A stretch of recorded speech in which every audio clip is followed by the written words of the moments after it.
Muito bem, então pessoal, nós vamos continuar falando aí sobre as bacterioses, tá? Esta aqui é a aula 2. Eu dividi as doenças causadas por bactérias em duas. Se você não assistiu a um, clica aí nesse link que vai aparecer para você e você será direcionado para lá.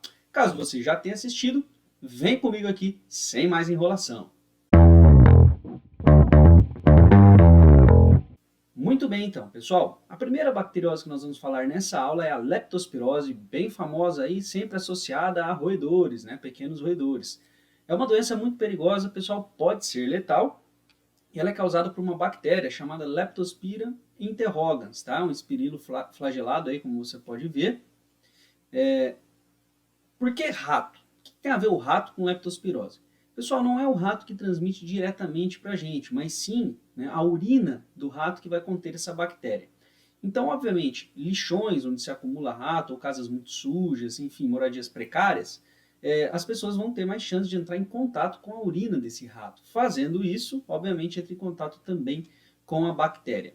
E aí, se essa bactéria se estabelecer nessa pessoa, ela vai ter uma série de sintomas, inclusive, pessoal, alguns sintomas que podem levar à morte, como insuficiência renal, comprometimento pulmonar através de uma síndrome chamada síndrome da angústia respiratória aguda, extremamente perigosa, onde a pessoa pode vir aí a falecer. A leptospirose, né, se trata com antibióticos. E já que tem a ver com sujeira, com lixão, pessoal, evitar acúmulo de lixo é uma ótima maneira de evitar essa doença aí, tá? Além disso, o saneamento básico também se torna uma ótima profilaxia. Por quê? Porque, pessoal, se tem saneamento básico, a água, por exemplo, será tratada. Assim, essa bactéria que pode estar presente também na água não chega, né, viável aí no ser humano. Muito bem, um grande perigo da leptospirose também, graças a esse acúmulo de lixo, são cidades que costumam ter enchente. Então vem a enchente, aí a água obviamente vai levar tudo, inclusive lixo, e o brasileiro você sabe como é que é, né? Ele tá nem aí. Então ele vai nadar na rua principal da cidade, vai pescar, enfim, a galera é muito louca, né? As crianças apostam corrida, é uma doideira. E aí eles podem, obviamente, tomar essa água, ou mesmo só de entrar em contato com a mucosa, eles podem ser contaminados. Agora a gente começa as doenças associadas ao sistema genital, pessoal. Ih, o bagulho fica louco, hein? Vamos lá. Gonorreia ou blenorragia. Essa parte da aula é ótima para você ser incentivado a usar preservativo, tá? A bactéria que causa essa doença chamada Neisseria gonorreia, tá? É uma IST, ou seja, uma infecção sexualmente transmissível. Por que uma infecção e não uma DST? Porque, pessoal, a pessoa pode ter a bactéria e não ter a doença, tá? Então ela vai ser infectada por essa bactéria. Então se dá via contato sexual, desprotegido, é importante ressaltar isso. Sintomas, pessoal, ardor ao urinar, um corrimento amarelo, mal cheiroso, né? As mulheres grávidas têm que tomar cuidado porque elas podem passar essa bactéria para os filhos, né? Durante a gestação, uma transmissão vertical pela placenta. E é uma bactéria bem perigosa, porque ela, apesar de ser transmitida via sexual, pessoal, ela não fica restrita às regiões genitais necessariamente, ela pode ir até para o olho, tá? Se trata com antibióticos, tá? Então, uso de preservativo aí e tratamento do doente. Dá uma olhadinha nessas imagens, né? Então, bem complicadinho aí. Muito bem. Essa aqui está voltando com tudo nos últimos anos, em sífilis. Pessoal, causada por uma bactéria chamada Treponema pálido, também pode ser passada além da via sexual, né? O grande perigo dela é passar para o bebê durante a gestação. E os sintomas, eu vou precisar de um slide só para eles aqui, porque nós temos 3 etapas, enfim, vai ter uma variação entre essas etapas aí, tá? O tratamento se dá com antibiótico. Muito bem, ó. Isso aqui é característico, né? Essas feridas sistêmicas aí espalhadas pelo corpo. Bom, a primeira e a segunda fase, pessoal, então, é chamado de período contagioso.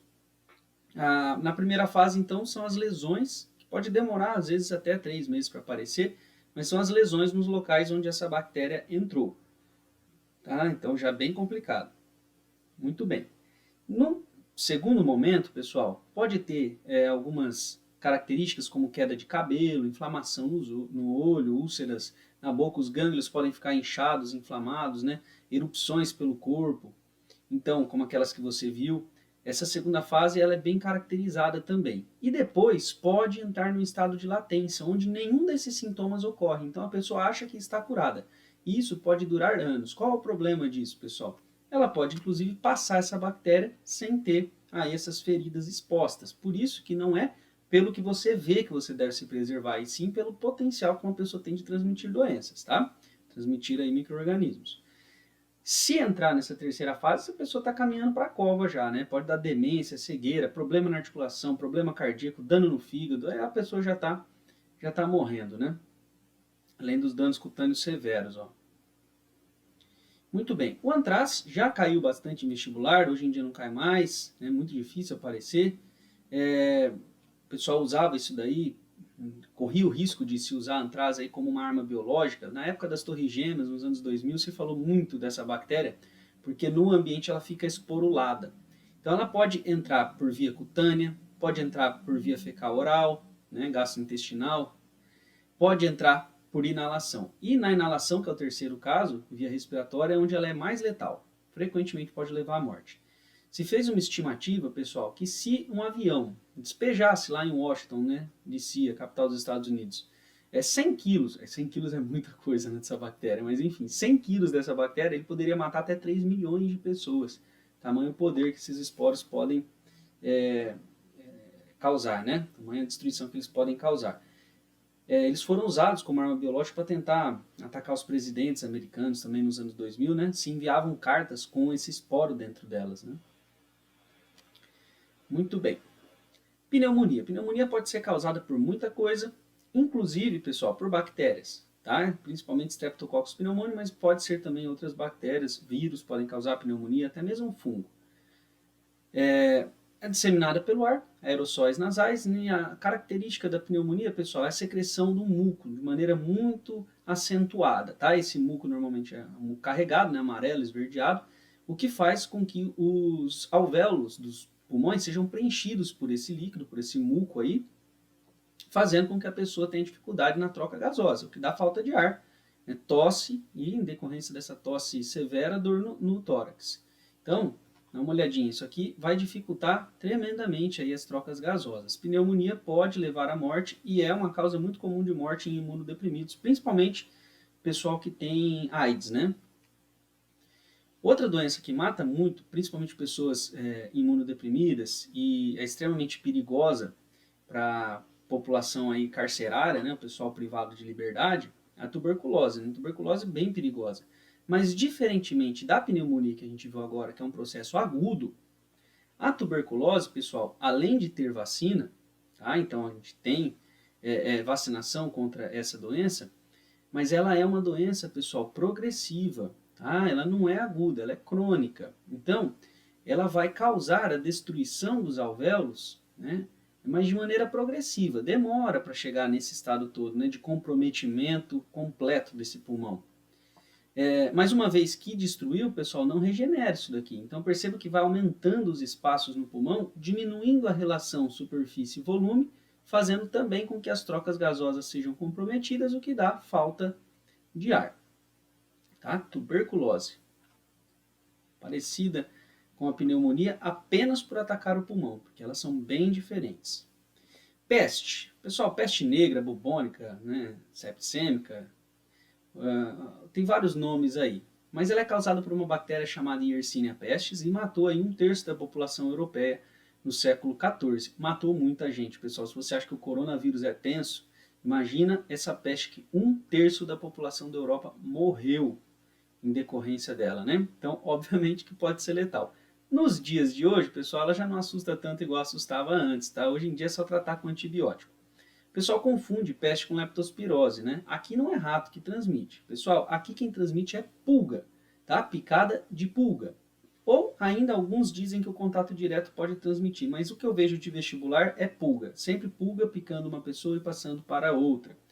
Por que a galera associa rato? Porque pulga pica rato também. E essa bactéria pode estar presente nos ratos, tá? Então passa aí do rato para a gente por um intermediário. Ela se dá e depende da forma como ela se manifesta, ela pode ter 3 nomes, né? Bubônica, septicêmica, que seria a peste negra, né? Que eu já vou mostrar o porquê disso, e a pneumônica, que causa aí algo parecido com uma pneumonia. Dá uma olhada nos retratos da época para você ver que tenso que era, né? Realmente foi um período assustador aí. Perceba que vários mamíferos, pessoal, podem ter aí essa bactéria, a pulga pica eles e leva então para a população humana. Tá? Ó, esse seria um bulbo inchado, para você ter uma ideia de como que seria essa peste bubônica. Olha a peste negra, né? Hemorragias que apodrecem mesmo os órgãos. Muito bem, coqueluche. Coqueluche, também conhecida como tosse comprida, pessoal, também transmitida pelo ar, uma tosse seca. Aqui eu acho que eu vou ter dificuldade de passar o vídeo, estou tendo problema de passar o vídeo aqui, mas era só para mostrar uma tosse comprida, por isso o nome tosse comprida e seca. Incomoda bastante, dá bastante dor, tá? Coqueluche, se trata com antibiótico também. Eu só vou passar por essas daqui que caem menos, tá? Mais rapidinho, só para você saber que existe mesmo. Difteria também cai muito pouco, né? Uma doença de garganta aí, essas placas pseudomembranosas, bastante dor na garganta, dificuldade de deglutir. Febre maculosa, pessoal, transmitida pelo carrapato estrela, dá uma olhada depois dele chupar um sangue do tamanho que ele fica, né? A febre maculosa e o tifo, não confunda com febre tifoide, elas são parecidas por serem causadas por uma bactéria do mesmo gênero, tá? Que é o gênero Rickettsia. No caso da febre maculosa, o vetor é o carrapato estrela, que dá essas manchas vermelhas aqui. É muito parecido essas manchas vermelhas com o tifo, tá? Só que o tifo, ele é transmitido por piolhos. Então tem uma diferença. Essas duas bactérias aqui são bactérias intracelulares, então elas ficam dentro das nossas células. É difícil de combater essas bactérias, mas perceba que elas não são igual ao vírus, tá? Elas têm metabolismo próprio. Uma outra bactéria que aparece pouco, mas é bom você saber que existe, é a clamídia. Clamídia, pessoal, é uma IST também. Ela causa muita dor ao urinar. Os sintomas, na maioria das vezes, são ausentes. A pessoa não sabe que tem, mas diante de uma diminuição, uma baixa do seu metabolismo, do seu sistema imunológico, ela acaba se aproveitando disso, né, se tornando uma doença oportunista. Pode causar aí um corrimento, uma dorzinha a urinar também. Também vivem dentro de células, são parasitas intracelulares. Aqui eu vou deixar para você saber algumas vacinas que existem relacionadas a bactérias, pessoal, e esse macetezinho. Não é um macete completo, mas ajuda para saber se uma doença é transmitida por bactéria ou não. De lepibocó, feto no cigó, tá? De difteria, leptospirose ou lepra, peste bubônica, botulismo, coqueluche ou cólera, meningite, tétano, febre tifoide ou maculosa, tuberculose, sífilis, gonorreia. Pronto. De lepibocó, feto no cigó. Essas são algumas das doenças transmitidas aí por bactérias, causadas por bactérias. Beleza, pessoal? É isso aí então. Espero que você tenha gostado aí. Eu passei por cima dessas doenças. A gente não tem como aprofundar todas elas, obviamente, numa aula rápida. Mas você não tem essa necessidade para o vestibular, beleza? Normalmente as questões, basta você saber que são causadas por bactérias e uma ou outra doença você saber a forma de transmissão e como evitar. Beleza, pessoal? Se você gostou dessa aula ou não, não interessa, mas deixa o seu like aí que você me ajuda, beleza? Deixa suas dúvidas no comentário e até o próximo vídeo.